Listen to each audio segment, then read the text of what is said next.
नमस्कार. आज आषाढी एकादशी सर्वत्र विठुरायाचं नामस्मरण होत असताना वारजे माळवाडीमध्ये अखिल वारजे माळवाडी शिवपालखी सोहळ्याच्या वतीने या ठिकाणी वारजे माळवाडीत निलेशजी भिसे यांचं शिवव्याख्यान आयोजित करण्यात आलं होतं. या पार्श्वभूमीवर आपण त्यांच्याशी वार्तालाप करणार आहोत. खूप मोठमोठ्या विषयावर, खूप महत्वाच्या विषयांवर आज निलेशजींनी या ठिकाणी शिवप्रेमींना, गणेश मंडळांच्या कार्यकर्त्यांना मार्गदर्शन या ठिकाणी केलंय.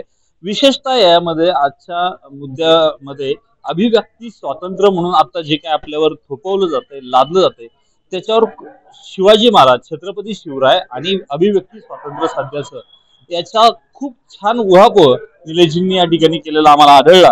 निलेशजी, आपण अभिव्यक्ती स्वातंत्र्याबद्दल खूपच सुंदर या ठिकाणी विवेचन केलेले. छत्रपती शिवरायांची नीती आणि एकूणच याच्यावर आत्ताच सध्याची परिस्थिती काय, तुम्ही कशा पद्धतीने आमच्या प्रेक्षकांना सांगा? छत्रपती शिवाजी महाराजांचं हिंदवी स्वराज्य, या हिंदवी स्वराज्यामध्ये जसं राजाची कर्तव्य, प्रजेची कर्तव्य, अमात्य आहे, सेनापती आहे, या सगळ्यांची कर्तव्य जशी सांगितलेली आहेत त्याचप्रमाणे प्रजेची देखील कर्तव्य सांगितलेली आहेत. आत्ताच्या घडीला काय आहे, आत्ताच्या घडीला आपण कर्तव्य विसरून फक्त अधिकारांबद्दल बोलतोय, हक्कांबद्दल बोलतोय. माझा हक्क, माझे अधिकार, नुसतं माझं माझं माझं. विद्यार्थ्यांनी त्यांच्या हक्कांसाठी रस्त्यावर उतरायचं. विद्यार्थी म्हणणार मी आम्हाला हे पाहिजे, आम्हाला ते पाहिजे. आणखीन महिला स्त्रीवादी कार्यकर्ता महिलांच्या हक्कांसाठी रस्त्यावर उतरणार. असे प्रत्येक जण आपले आपले हक्क, आपापले अधिकार यांच्यासाठी रस्त्यावर उतरतात, लोकांना वेठीस धरतात. पण शिवप्रभूंचं स्मरण करून, छत्रपती शिवाजी महाराजांना आदर्श ठेवून, हिंदवी स्वराज्याचा आदर्श ठेवून आपण हे ठरवलं पाहिजे की आपल्या हक्क आणि अधिकारांच्या बरोबर आपण आपल्या कर्तव्याची परिपूर्ती करणार आहोत का नाही, आपल्या कर्तव्याचं आपल्याला भान आहे का नाही, त्याची जाणीव आहे का नाही, का फक्त हक्क पाहिजे, अभिव्यक्ती स्वातंत्र्य, मला व्यक्त होण्याचा अधिकार, मला व्यक्त होण्याचा अधिकार, हक्क. अरे पण तुला व्यक्त होण्याचा जसा अधिकार आणि हक्क हवाय तसं तुझं कर्तव्य पण आहे ना काहीतरी, की कशा पद्धतीने तू व्यक्त झालं पाहिजे, कशा पद्धतीने तू बोलला पाहिजेस, कशा पद्धतीने तू वागला पाहिजेस. मी व्यक्त व्हायचं म्हणून देशविरोधी स्टेटमेंट करणार, देशविरोधी भूमिका घेणार, माझं स्वातंत्र्य, अभिव्यक्ती की आझादी म्हणून मी इथल्या महापुरुषांना त्याच्यावर झरी टीका करणार, इथले या देशाचे जे आराध्य आहेत या आराध्य राष्ट्रपुरुषांवर मी झरी टीका करणार. अभिव्यक्ती स्वातंत्र्य, सिनेमॅटिक लिबर्टी याच्या नावाखाली मी वाटेल तसं इथल्या संस्कृतीची यथेच्छ टिंगलटवाळी करणार. हे कुठपर्यंत सहन करायचं आपण? आणि शिवाजी महाराजांचं स्मरण करताना, शिवप्रभूंचं स्मरण करताना मी आता इथे सर्वांना असं आवाहन करतो की आपला हक्क, आपला अधिकार याच्याबद्दल तुम्ही जेवढे जागरूक आहात त्याच्यापेक्षा आपली कर्तव्य, या कर्तव्याबद्दल पण आपण जागरूक असलं पाहिजे. कारण की आपण आपलं कर्तव्य जर का नीट चोख बजावलं तर समोरच्याचा हक्क, समोरच्याचे अधिकार हे सुरक्षित राहतात. पण मी माझं कर्तव्य करणार नाही, मी माझ्या हक्कासाठी लढणार, तो त्याच्या हक्कासाठी लढणार, स्त्रियांच्या हक्कांसाठी लढणार, पुरुषांच्या हक्कांसाठी लढणार. अशी दुफळी माजवायची, समन्वयाची भूमिका सोडायची, आंदोलनाची भूमिका घ्यायची आणि कायम इथं संघर्ष हा कायमच धगधगता राहायला पाहिजे अशी भूमिका घ्यायची. तर या सगळ्या गोष्टींचा आपण पुनर्विचार केला पाहिजे आणि प्रत्येकाचे हक्क, अधिकार संरक्षित राहतील जेव्हा प्रत्येक जण आपला कर्तव्य हे चोख बजावेल तेव्हा.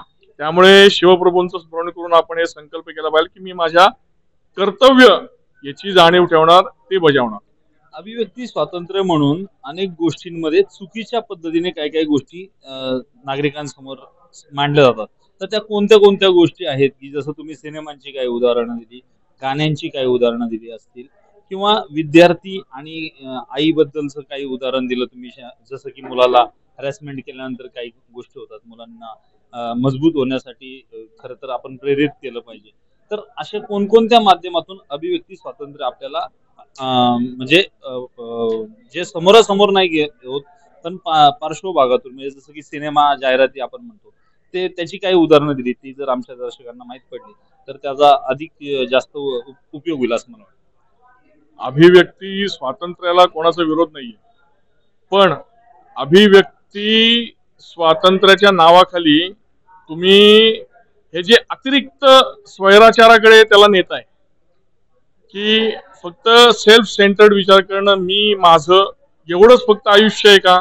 माझे हक्क, माझा अधिकार, माझी अभिव्यक्ती, हा जो अभिव्यक्तीचा अतिरिक्त हे जे काही स्वातंत्र्य मिळालंय त्यामुळे सगळा जो काही स्वैराचार बोकाळलेला आहे आपल्या समाजामध्ये, तुम्ही विचार करा, प्रत्येक जण असंच म्हणते, मी आणि माझं एवढंच फक्त आयुष्य आहे का? म्हणजे मला कुटुंबाचं भान नाही, देश समाज हे तर लांबचं राहिलं, पण किमान आपलं गाव, आपलं कुटुंब, आपलं शहर या कशाची जाणीव नाही. फक्त माझे हक्क, माझा अधिकार आणि माझी अभिव्यक्ती हेच फक्त आपण विचार करणार आहोत का? आणि त्याच्यात पण काय बघा, म्हणजे ते अभिव्यक्तीचं स्वातंत्र्य म्हणून मी थिल्लरपणे स्टँडअप कॉमेडीचा शो चालू करणार आणि त्याच्यामध्ये यथेच्छपणे इथल्या साधू संतांची टिंगलटवाळी, इथल्या मान्यतांची टिंगलटवाळी, इतकंच काय पण इथली कुटुंब संस्था, या कुटुंब संस्थेवर देखील यथेच्छ टिंगलटवाळी करणार. स्त्री पुरुष यांचं नातं, आई मुलगा याचं नातं, भावजय आणि दीर यांचं पवित्र नातं, या सगळ्यांवरचे तुम्ही मीम्स बघा, या सगळ्यांवरचे तुम्ही जोक बघा, या सोशल मीडियावर व्हायरल होणारे रील्स बघा. स्टँडअप कॉमेडीच्या नावाखाली, अभिव्यक्ती स्वातंत्र्याच्या नावाखाली, सिनेमॅटिक लिबर्टीच्या नावाखाली ही नातेसंबंधांची वीण कशा रीतीने उद्ध्वस्त करण्याचं काम चालू आहे. आणि हे किती भयानक आहे. हिंदू समाजातली ही सगळी नाती आपण उद्ध्वस्त करत चाललोय. त्या स्टँडअप कॉमेडियननी त्या एका तो जो शो होता कुठला, प्रत्येक या कॉमेडी शो मध्ये एक तर डबल मिनिंगचे जोक, द्विअर्थी सगळे कमरे खालचे जोक. तो काय विचारतोय त्या तो जो पार्टिसिपंट होता त्याला त्याच्या आई वडिलांबद्दल किती घाणेरडा प्रश्न विचारला. तो प्रश्न मी इथं सांगू शकत नाही. म्हणजे ह्याला अभिव्यक्ती स्वातंत्र्य म्हणायचं का आपण? हे स्वातंत्र्य नाहीये, हे स्वैराचार आहे. नाही, मग याचे दुष्परिणाम काय? आता आपण याचे दुष्परिणाम आपण बघतो ना, की आपण एकीकडे म्हणतो की स्त्रियांचं सुरक्षेचा प्रश्न ऐरणीवर आलाय, पण स्त्रियांच्या सुरक्षेचा प्रश्न ऐरणीवर आला एवढंच फक्त म्हणायचं. तो स्त्रिया सुरक्षित वातावरणात जगल्या पाहिजेत, त्या सुरक्षित वातावरणात त्यांचा वावर असला पाहिजे. याच्यासाठी जी पोषक अशी समाज रचना आहे, समाज व्यवस्था आहे, ती आपण उभी करतोय का? कारण की ती उभी करत नाहीये आपण. ती उभी राहूच शकत नाही. कारण की जर का प्रत्येक तुमच्या साहित्यातून, तुमच्या कलेतून, तुमच्या जाहिराती, तुमचे चित्रपट, तुमचे सोशल मीडियावर येणारे रील्स, तुमचे सगळे OTT प्लॅटफॉर्मवर येणारे सगळ्या या वेब सिरीज, याच्यातून जर का स्त्री देहाचं विकृत वर्णनच फक्त दाखवलं गेलं, स्त्री देहाचे फक्त विकृत वर्णनांनी युक्त तुमची गाणी, तुमचे शब्द, तुमचं म्युझिक हेच जर का असेल, तर मग कसं काय स्त्रियांनी सुरक्षित वातावरणात फिरायचं? आपण वातावरण कसं करतोय आपल्या आजूबाजूला? मला 100% मान्य आहे की पुरुषांनी मर्यादित राहायला पाहिजे, पण पुरुषांनी मर्यादित राहावं, मर्यादेमध्ये. याच्यासाठी आपण वातावरण तयार करतो का? याच्यासाठी आपण त्यांना शिवप्रभूंचे संस्कार देतोय का? याच्यासाठी आपण त्यांना आयडॉल म्हणून कोणाला मानायला सांगतोय? शिवप्रभूंचे आचार, शिवप्रभूंचे विचार, धर्मवीर छत्रपती संभाजी महाराजांचे आचार, त्यांचे विचार आपण त्यांना देतोय का? तर ते देत नाहीये. आपण त्यांना आयडॉल हे सगळे नतद्रष्ट अभिनेते आणि अभिनेत्री त्यांच्या समोर आहेत की जे थिल्लरपणे वाटेल ते चाळे करतात, आणि हे त्यांचे आयडॉल होऊन हा मुलगा भविष्यात त्या आपल्या क्लासमधल्या मुलीकडे कुठल्या नजरेने बघणार? त्यामुळे स्त्रियांना संरक्षण दिलं पाहिजे असं फक्त म्हणायचं, त्याचं वातावरण निर्माण करायचं नाही. आणि मग असं जर का कोणी बोललं तर मग परत ही पुरुषी मानसिकता आहे, मग परत हा पुरुषी अहंकार आहे. ह्याच्यात स्त्री पुरुष असा भेदच नाहीये. हे सगळे प्रश्न आपल्या समाजाचे, आपल्या देशाचे, आपल्या राष्ट्राचे. स्त्रियांचे प्रश्न वेगळे, पुरुषांचे वेगळे, असं हे दुफळी माजवणं, समाजाचा समन्वय नेस्तनाबूत करणं, हेच सगळं आपल्या विरोधी शक्तींचं कारस्थान आहे. आणि हे विरोधी शक्तींचं कारस्थान या सगळ्या आधुनिक मूल्यांच्या आधारे चाललंय. ते तातडीने थांबलं पाहिजे. ते थांबवण्यासाठी काय केलं पाहिजे हा देखील तितकाच महत्वाचा प्रश्न आहे. त्यामुळे त्याच्यावर काय उपाययोजना करता येतील तुमच्या? ते थांबवण्यासाठी आपल्याला पुन्हा एकदा उघडपणे कुठली भीडभाड न ठेवता आपल्याला बोलावं लागेल, आपल्याला लिहावं लागेल, आपल्याला जागरण करावं लागेल की अरे बाळा, अभिव्यक्ती स्वातंत्र्य याचा अर्थ अभिव्यक्ती स्वैराचार नाही. स्वैराचार आणि स्वातंत्र्य याच्यामध्ये फरक आहे. बोलताना मी 18 वर्षाचा झालो, मी सज्ञान झालो, मला सगळी अक्कल आली, मला सगळं कळालं म्हणून मी माझ्या आई वडिलांशी हुज्जत घालायला लागलो. माझ्या गुरुवर्यांना, माझ्या शिक्षक वृंदाला जर का मी मान ठेवणार नाही, त्यांना मी अक्कल शिकवणार, मी 18 वर्षाचा झालो म्हणून मी त्यांच्याशी कसंही बोलणार. त्यांना कसं आहे, सगळ्या गोष्टी कायदे बनवून नाही होऊ शकत. घरातले, शाळेतले, कॉलेजमधले, समाजातले संस्कार, हे संस्कार हा समाज घडवत असतो आणि हा समाज बिघडवत असतो. तर हे संस्कार आपण जेवढे उत्तम आणि चांगले देऊ तेवढा हा समाज घडणार आहे. पण आम्हाला संस्कार द्यायचेच नाहीयेत. आम्हाला अभिव्यक्ती स्वातंत्र्य म्हणून फक्त स्वैराचार करायचा आहे. आम्हाला आमचे हक्क, म्हणून मी म्हणलं ना, सुरुवात जी केली की आम्हाला हक्क पाहिजे. मी 18 वर्षाचा झालो, मला सगळे हक्क मिळाले, मला मतदान करता येतं, त्यामुळे मी सज्ञान झालो. मग मी काही करणार. माझ्या करिअरमध्ये, माझ्या आयुष्यामध्ये आई वडिलांना निर्णय घेण्याचा अधिकार आता संपला. तो सगळा अधिकार मला प्राप्त झाला. ही कुठली मांडणी आहे? यालाच मी स्वैराचार म्हणतो. त्यामुळे कायदे करून या गोष्टी बदलणार नाहीत. याच्यासाठी पुन्हा एकदा आपल्या घरातली जी व्यवस्था, जी अनादी कालापासून सुरू होती, ती संस्कार देण्याची ती सगळी व्यवस्था, अगदी साऱ्या गोष्टी असतील, कुटुंबामध्ये कसं राहिलं पाहिजे, कुटुंबामध्ये एकत्र आपण कसं वागलो पाहिजे, या बेसिक गोष्टी, म्हणजे ह्याच्यासाठी काही खूप मोठं करण्याची गरज नाही. पण ह्या बेसिक गोष्टींकडे आपलं दुर्लक्ष होत चाललंय. या मूलतः ज्या गोष्टी आहेत, मूलभूत गोष्टी आहेत, त्याच्याकडे आपलं दुर्लक्ष होत चाललंय.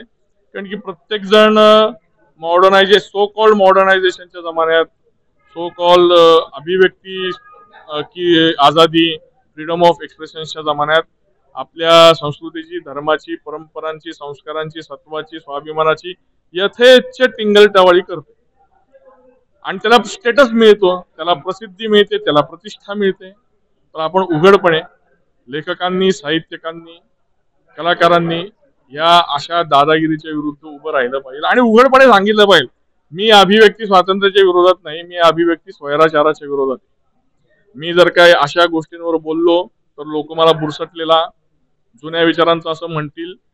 ह्या विशेषणांची तमा न बाळगता ठामपणे, उघडपणे, आक्रमकपणे आपण आपली भूमिका मांडली पाहिजे. एकूणच अभिव्यक्ती स्वातंत्र्य म्हणजे स्वैराचार नव्हे, आणि या स्वैराचारापेक्षा ज्या छत्रपती शिवाजी महाराज असतील, श्री राम प्रभू असतील, अशा व्यक्तींची जी आतापर्यंत जुन्या पिढींना संस्कार दिले जात होते, त्यांच्याबद्दलची माहिती, त्यांच्याबद्दलचं ज्ञान जे दिलं जात होतं, त्याच्यामुळे तेव्हा गुन्हेगारी आणि अशा वाईट प्रवृत्ती वाढत नव्हत्या. मात्र आता स्वैराचारामुळे या गोष्टी आपल्याला वेगवेगळ्या जाहिरातींच्या माध्यमातून, चित्रपटांच्या माध्यमातून आपल्यावर आढळल्या जात आहेत, आणि हे अभिव्यक्ती स्वातंत्र्यच या गुन्हेगारीच्या वाढण्याला कारणीभूत असल्याचं या ठिकाणी निलेशजी बिसे यांनी नमूद केलेलं दिसतंय.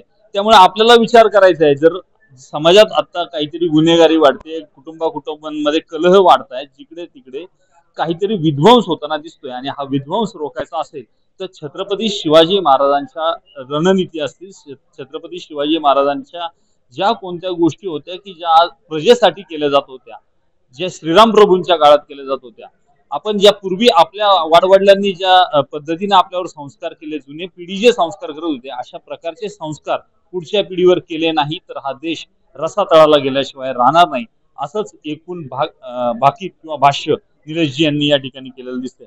त्यामुळे काय करायचं हे तुमच्या हातात आहे, आणि कसं करायचं हे देखील तुमच्या हातात आहे. प्रत्येकाने याचा बोध घेऊन वेळीच स्वतःला सावरलं नाही तर पुढचा काळ अवघड आहे.